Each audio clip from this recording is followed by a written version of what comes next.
Le journal Sucam News 24, bienvenue à tous, la vitrine du journal.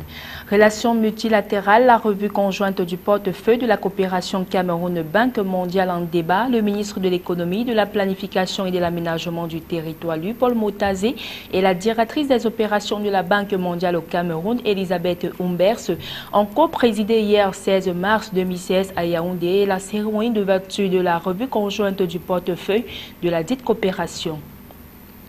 Et puis à l'université de Ngaoundéré, l'on en est au vote du budget de l'exercice 2016. L'information filtre de la 35e session ordinaire du conseil d'administration de l'Auguste institution universitaire. Une fois de plus, bienvenue au journal Sucam News 24. Coopération Cameroun-Banque mondiale, la revue conjointe du portefeuille de la coopération en débat. Le ministre de l'économie, de la planification et de l'aménagement du territoire, Paul Motazé, et la directrice des opérations de la Banque mondiale au Cameroun, Elisabeth Humbers, ont co-présidé ce mercredi 16 mars 2016 à Yaoundé la cérémonie d'ouverture de la revue conjointe du portefeuille de la coopération entre le Cameroun et la Banque mondiale. Le point avec Salomon Foué, Marcel Vondo-Aben, Michel Ateba. La présente revue se veut une plateforme de dialogue et de confrontation d'idées au fin d'identifier les actions déterminantes à entreprendre, question d'améliorer la performance de portefeuille et de renforcer sa contribution à l'édification d'une croissance forte, durable et inclusive au Cameroun. Le portefeuille camerounais compte au total 20 projets actifs financés par la Banque mondiale pour une enveloppe globale de 1337,7 millions de dollars américains, soit environ 735,73 milliards de francs CFA. De ce montant, il ressort d'après des analyses qu'environ 333,3 milliards de francs CFA demeurent non décaissés. Pour ce qui est des projets à portée nationale, le taux de décaissement global du portefeuille camerounais est estimé à 35%. Des performances manifestement minables, tirées par le bas par des contraintes institutionnelles. De l'avis du Ménépat, certains projets constituent un sérieux handicap à l'amélioration de cette performance compte tenu du faible taux de décaissement après une durée relativement longue de mise en œuvre. Il s'agit notamment du projet de développement du secteur, dont on situe le taux de décaissement à environ 39%, près de 8 ans après son démarrage. C'est également le cas du projet d'assainissement liquide, qui stagne à 21,4% de taux de décaissement, plus de 4 ans après son démarrage, et à quelques mois de sa clôture. La situation n'est guère mieux concernant le projet de filet de protection sociale, qui se situe à 5,2% de taux de décaissement, 2 ans après sa mise en œuvre. L'enjeu des présentes assises est à n'en point douter d'atténuer les risques de non-atteinte des objectifs de développement et augmenter le taux de décaissement. Donc on a un portefeuille qui pour le moment est autour de 1,4 milliard de dollars américains et on compte ajouter, accroître le portefeuille d'environ 1 milliard, un autre milliard de dollars américains. Donc c'est vraiment un portefeuille très important. Je voudrais aussi souligner que dans certains projets, les progrès sont très bons. Il sera pendant ces assises d'évaluer les performances globales du portefeuille des projets financés par le groupe de la Banque mondiale au Cameroun et identifier les pistes de solutions à court, moyen et long terme pour pallier aux obstacles qui freinent la mise en œuvre de ces projets retenus de commun accord par les parties. Chemin de fer, le comité interministériel des infrastructures ferroviaires s'est réuni à Yaoundé dans le cadre de sa 24e session. Les travaux présidés par le ministre Edgar Alem Ebengor des Transports étaient consacrés au développement des programmes d'investissement, notamment le programme quinquennal numéro 2 des infrastructures ferroviaires qui devrait couvrir la période allant de 2016 à 2020. Le compte rendu de Jean-Pierre Bitongo, Joseph Ateba, Eric Tiché. D'entrée de jeu, le ministre Edgar Alemebungo des Transports a exprimé l'appréciation du gouvernement camerounais pour toutes les mesures prises par Camrail pour le transit des passagers de la Cameco de Yaoundé à Douala suite à la fermeture provisoire de l'aéroport international de Douala qui connaît une interruption partielle de ses activités à cause des travaux de réhabilitation de l'aérogare passager et des chaussées aéronautiques. Cette interruption s'achève le 21 mars prochain. Par la suite, Edgar Alemebungo a rappelé à l'assistance les investissements réalisés dans le cadre du programme quinquennal numéro 1 2009-2013 qui a bénéficié d'une rallonge pour mi-2016 à l'effet de finaliser les projets inachevés qui y étaient inscrits. Au titre des réalisations en cours, l'acquisition de 15 voitures voyageurs en tranche conditionnelle, l'acquisition de 3 locomotives voyageurs, l'acquisition de 7 modules d'autorail interurbain entre Douala et Yaoundé, le renouvellement de 72 km restants du tronçon de voie ferrée entre Batienga et Ka, la rénovation des gares et des ouvrages d'art, en particulier pont du PK70 à Idéa. Concernant les travaux de la 24e session du Comifère qui se sont déroulés à huis clos, les membres auront procédé entre autres à la validation du programme quinquennal numéro 2 en vue de la signature des documents contractuels de l'avenant numéro 3 à la convention de concession de l'activité ferroviaire au Cameroun. Vous comprenez que le chemin de fer est un maillon essentiel de l'économie et c'est pour cela que le concédant et le concessionnaire se sont mis d'accord pour réhabiliter ce réseau et il arrive souvent à cause de la bonne volonté du concessionnaire, Camrail, qui réhabilite le réseau sur fonds propres en attendant des remboursements du concédant, c'est-à-dire de l'État. Pour ce qui est des réalisations en cours, le ministre des Transports a cité le renouvellement de 72 km restants du tronçon de voie ferrée entre Batienga et Ka, la rénovation des gares et des ouvrages d'art, les recherches de financement pour l'acquisition de 15 voitures voyageurs, de 3 locomotives voyageurs et de 7 modules d'autorail interurbain entre Douala et Yaoundé. Le Parlement camerounais a procédé comme chaque première session de l'année au renouvellement par vote des bureaux exécutifs de ces deux chambres.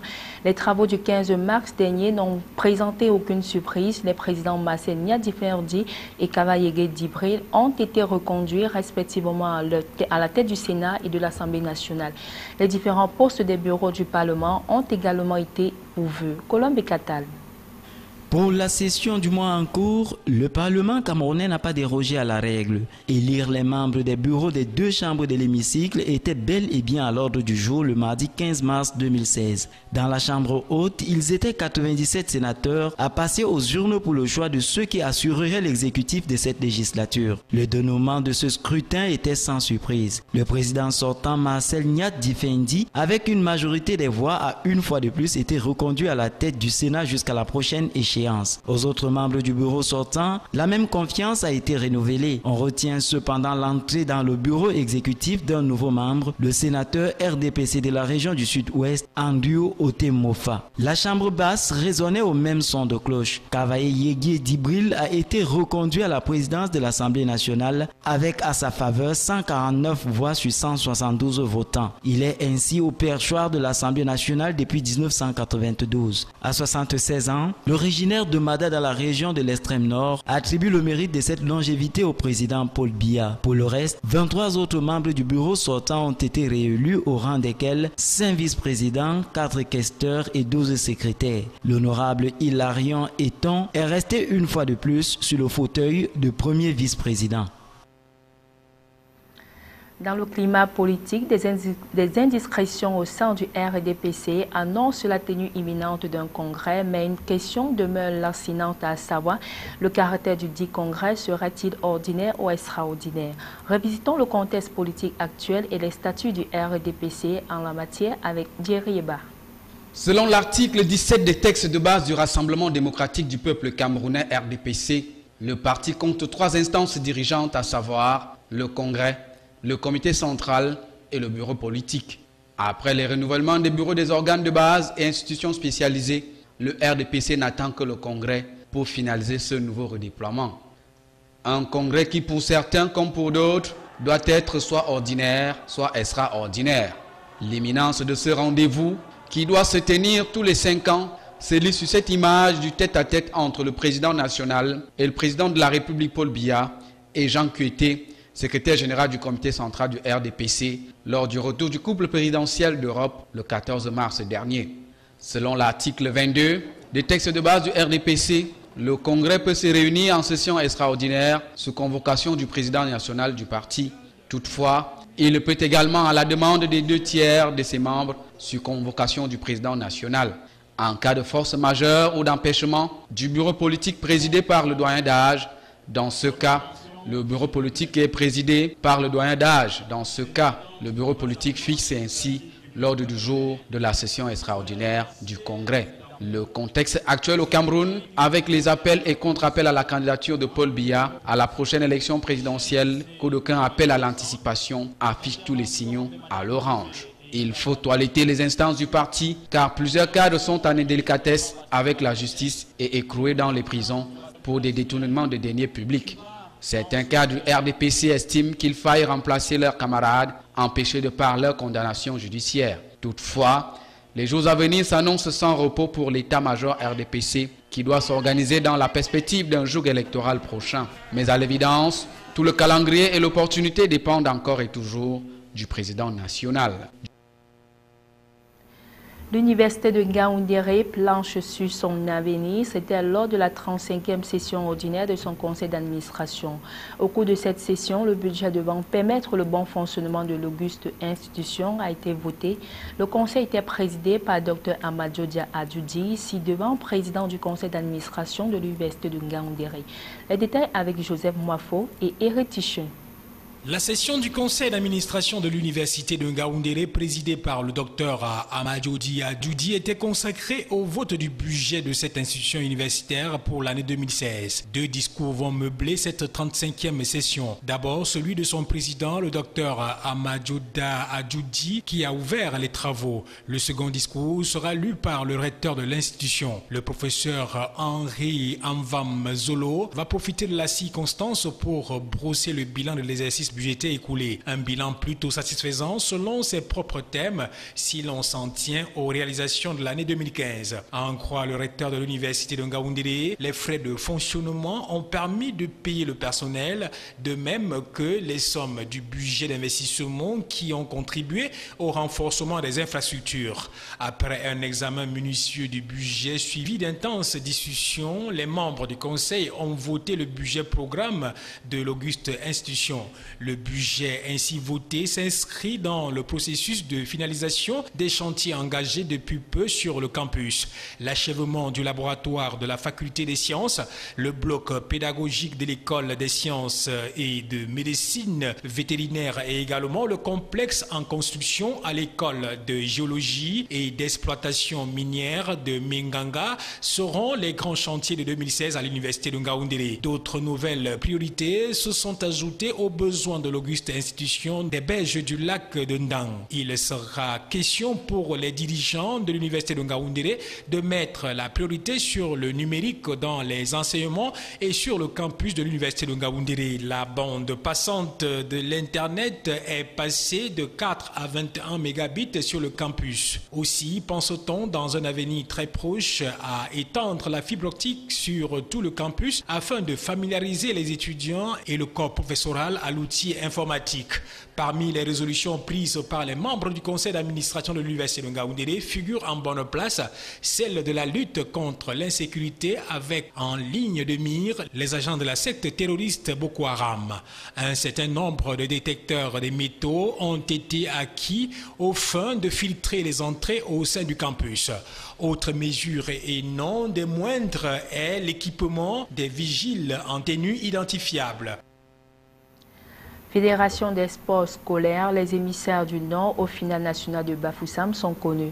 Ils sont 186 à les sélectionner au plan régional. La cérémonie de clôture des Jeux régionaux que présidait le chef de division administrative des affaires économiques, sociales et culturelles, représentant du gouverneur, a permis aux athlètes de prendre la pleine mesure du devoir qui les attend dans les prochains jours. Jusqu'à Aman Bonnier et Colin Bekatal. Sur plus de 500 athlètes venus des 4 départements de la région, seuls 186 ont été retenus pour prendre part au final national des Jeux Finasco A, prévu dans les prochains jours à l'ouest du Cameroun. Ces jeunes qui ont reçu en amont les principes de la compétition ont, conjointement aux valeurs athlétiques, pris l'engagement de mieux faire dans les prochaines semaines. C'est d'ailleurs la prescription du représentant du gouverneur qui leur a demandé de se surpasser pour que la région du Nord puisse glaner autant de médailles possibles. Le dur labeur effectué durant la période préparatoire augure selon le comité d'organisation un bon classement à Bafoussam. S'agissant des trophées remportés au plan régional, le département de la Benoué s'est taillé la part du lion en s'imposant dans la quasi-totalité des disciplines sportives avec 620 points, suivi du maillot Loti 245 points, du maillot Ré 105 points et le Faro en dernière position avec 104 points. La page étrangère, c'est avec l'AFP. Indignation au Brésil où des milliers de manifestants sont descendus dans les rues pour dénoncer le scandale de corruption Petrobras qui touche la présidente Dilma Rousseff et son parti. En cause, l'entrée au gouvernement de l'ancien président Lula, également dans le collimateur de la justice, et la diffusion d'une écoute téléphonique entre Dilma Rousseff et lui, suggérant que son retour lui permettait surtout d'éviter la prison. Des parlementaires au Bataclan, la commission d'enquête sur les attentats de Paris s'est rendue dans la salle de concert où une attaque djihadiste a fait 90 morts le 13 novembre. Il ne s'agit pas d'une reconstitution, a affirmé le président de la commission, Georges Fenech, mais d'une visite pour mieux comprendre la chronologie de l'intervention des forces de l'ordre ce jour-là. Le sort de milliers de migrants en jeu à Bruxelles. L'Union européenne va de nouveau se réunir jeudi pour trouver une solution à la crise migratoire qui pourrait notamment passer par le renvoi des réfugiés en Turquie. Petit espoir pour les nombreux migrants bloqués en Grèce, la venue mercredi de l'actrice Angelina Jolie pour le compte du Haut Commissariat de l'ONU pour les réfugiés. Fin du démantèlement de la zone sud de la jungle à Calais. L'État a fini de raser mercredi les cabanes de cette partie du bidonville où avaient trouvé refuge des centaines de migrants rêvant de passer en Angleterre. L'opération s'est achevée dans le calme après avoir d'abord suscité la colère des associations de soutien aux réfugiés pour lesquelles on ne fait que déplacer le problème. Quel est le pays où il fait le meilleur vivre ? Eh bien, c'est le Danemark qui l'emporte selon une très sérieuse étude internationale. À l'autre bout de l'échelle, on trouve le Burundi, pays le plus malheureux du monde, avant même la Syrie en guerre. Quant à la France, des efforts restent à faire, elle n'occupe que la 32e place. Fin du journal, merci de votre fidélité. L'information est à continuer sur CAMNews 24.